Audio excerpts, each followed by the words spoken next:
कंधों पे हमारे थोड़ा भार दीजिए, बेरोजगार बानी साहब रोजगार दीजिए। 14 में बोला किसानों का आय दुगना करेंगे, 19 में बोला सब कुछ एक बार मौका दो चंगा करेंगे, तीसरी बार भी मौका मांग रहा है। सब के सब कहीं ना कहीं महिलाओं को प्रताड़ित करने का काम करते हैं, वो चाहे जंतर मंतर पे हो या कठुआ हो या कहीं और। देख लीजिए, अडानी का कर्जा माफ करने की जिम्मेदारी सिर्फ और सिर्फ नरेंद्र मोदी जी ने लिया है। अभी मंगलसूत्र छीन के कुछ कर्जा बचा होगा उसको माफ करने की लोग बात कर रहे हैं। वो लूट रहे हैं भारत को, खामोश में कैसे हो जाऊं। बोला करता था ना कोई, देश का 83% युवा बेरोजगार है, उसे मंदिर मस्जिद से कोई मतलब नहीं है, उसे झंडा और डंडा से कोई मतलब नहीं है। वो इस बार उसको वोट देगा जो न्याय की बात करता हो, युवाओं के रोजगार की बात करता हो। अलवारों के साए पर इतिहास हमारा बनता है, जिस ओर जवानी चलती है उस ओर जमाना चलता है। नमस्कार, आप देख रहे हैं न्यूज हंगर और मैं हूं आपके साथ विनायक कुमार। लगातार एक शख्स जो है सोशल मीडिया पर काफी वायरल रहते हैं और लगातार वो भारत के प्रधानमंत्री हो या फिर यूपी के मुख्यमंत्री हो, उनसे सवाल पूछते रहते हैं। जी हाँ, इस वक्त हमारे साथ बातचीत करने के लिए अनुराग ओझा है, सोशल एक्टिविस्ट है। इनसे जुड़ते हैं, बातचीत करते हैं कि इस बार 2024 लोकसभा चुनाव को लेकर ये क्या सोचते हैं और किन मुद्दों पर जो है युवाओं को वोट देना चाहिए। सर, सबसे पहले तो बहुत बहुत स्वागत आपका न्यूज हंगर में। बहुत बहुत धन्यवाद। पहली बार हम आपके चैनल पे आपका इंटरव्यू कर रहे हैं। सबसे पहले तो यही जानना चाहूंगा कि आपके मुद्दे क्या है इस बार वोट डालने के। देखिए, कंधों पे हमारे थोड़ा भार दीजिए, बेरोजगार बानी साहब रोजगार दीजिए। अच्छा। हम तो रोजगार पर वोट देंगे। और हम जो हमारे जान पहचान की तमाम महिलाएं तो उनसे कहना चाहते हैं कि जो आपकी सुरक्षा की बात, नारी न्याय की बात करे, उसको वोट दे। हम किसान के बेटे हैं तो हम किसान न्याय पे हमारे बाबूजी वोट देंगे। तो हम लोग तो भैया मुद्दा हम लोगों का फिक्स है। तो इस बार मैनिफेस्टो में आपने देखा होगा भारतीय जनता पार्टी ने जो है एमएसपी की बात की है, उसे भी जो है लागू करने की बात कही गई है। मैडम, भैया एक चीज आप बताइए कि इतना झूठा आदमी है वो, इतना झूठा आदमी है। 14 में बोला किसानों का आय दुगना करेंगे, 19 में बोला सब कुछ एक बार मौका दो चंगा करेंगे, तीसरी बार भी मौका मांग रहा है। अब चाय पीते हैं कि नहीं पीते हैं? नहीं पीते हैं। पीजिएगा भी मत। तीसरी बार चाय बना के गर्म करके पीजिएगा ना मैडम, तो जहर बना देता है। तो कम से कम जहर पीने का काम तीसरी बार मत कीजिए। क्या पीना चाहिए फिर लोगों को? क्या पीना चाहिए किसान का? अब आप दिल्ली के सीएम तो शराब पिला रहे हैं। देखिए, सीएम साहब की बात छोड़िए, आज की बात करिए। सीएम साहब के साथ में बहुत गलत हो रहा है, उसको आप छोड़िए। इंसुलिन उनको नहीं मिल रही है। राजा पूर्ण रूप से घबराया हुआ है। जैसे राहुल गांधी जी ने पहले ही कहा था कि मैच फिक्सिंग, एक शब्द उन्होंने कहा था मैच फिक्सिंग, तो उन्होंने फिक्स कर दिया है। हमारे तमाम खिलाड़ियों को जेल में डालने का काम करते हैं। हम लोग मुद्दों पर बात करते हैं, मुद्दों की बात हम लोग शुरू से करते आए हैं। नारी न्याय देश की सबसे बड़ी, जो आज देख लीजिए कि इनके जितने भी नेता विधायक सांसद हैं, सब के सब कहीं ना कहीं महिलाओं को प्रताड़ित करने का काम करते हैं। वो चाहे जंतर मंतर पे हो या कठुआ हो या कहीं और। देख लीजिए, आपको बहुत नाम पता होगा और आप जानते भी होंगे उसमें कौन कौन लिप्त है।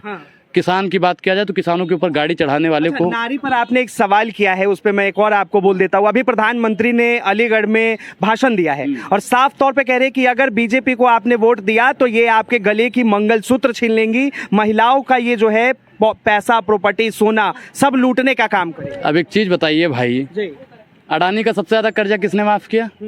अडानी का कर्जा किसने माफ किया? बोलिए, आप बताइए ना। नहीं होता है, बोलिए भाई। नहीं बोलिए। अडानी का कर्जा माफ करने की जिम्मेदारी सिर्फ और सिर्फ नरेंद्र मोदी जी ने लिया है। ठीक है। अब बताइए कि उनका कुछ, मैडम, कुछ कर्जा बचा होगा जो अब विदेश से तो अभी मतलब उस पर लग गया है फंड, जो इनका फंड आया था 6000 करोड़ का, उस पर तो रोक लगा। अभी तो चंदा चुनाव में अभी मंगलसूत्र छीन के कुछ कर्जा बचा होगा उसको माफ करने की लोग बात कर रहे हैं। देश की महिलाओं को सुरक्षित करने की अगर कोई बात कर सकता है तो कांग्रेस पार्टी और राहुल गांधी जी का मैनिफेस्टो कर सकता है। युवा के न्याय की अगर कोई बात करता है तो कांग्रेस पार्टी करता है, उनका मैनिफेस्टो करता है। सामाजिक न्याय की बात अगर कोई करता है, हिस्सेदारी न्याय की बात करता है तो कांग्रेस पार्टी और उनका मैनिफेस्टो करता है। क्योंकि आज की जो सरकार है वो सिर्फ और सिर्फ अडानी और अंबानी की बात करती है, उद्योगपतियों की बात करती है, बस।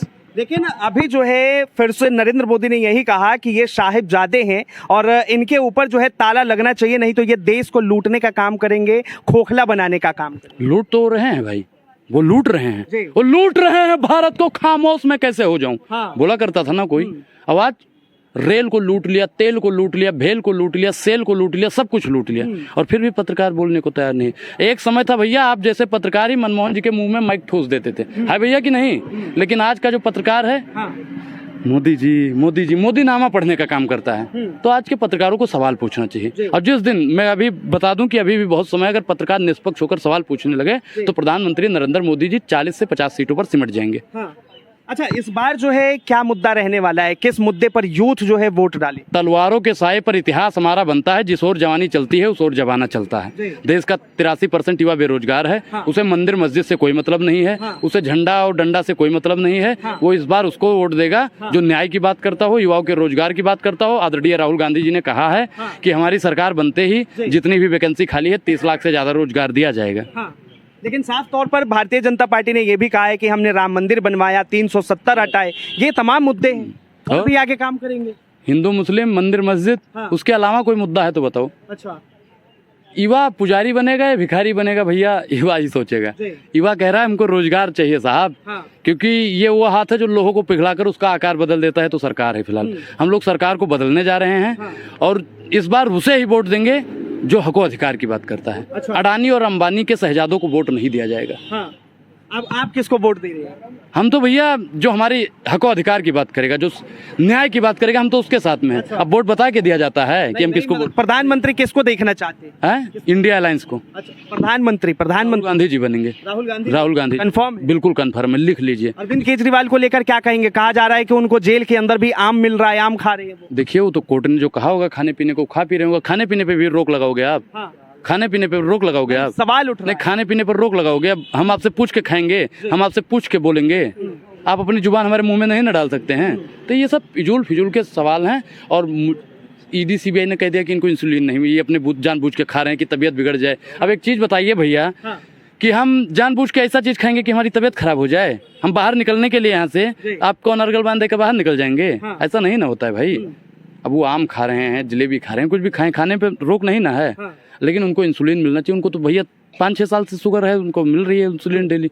अब वो इंसुलिन की बदौलत चल रहे हैं। लेकिन भाजपा वाला जानबूझ के उनको सुई नहीं दिलवा। अच्छा, इस बार 400 पार का नारा है, क्या कहेंगे? 400 हार नहीं चाहिए भाजपा सरकार। अच्छा, 400 पे हार रहे हैं।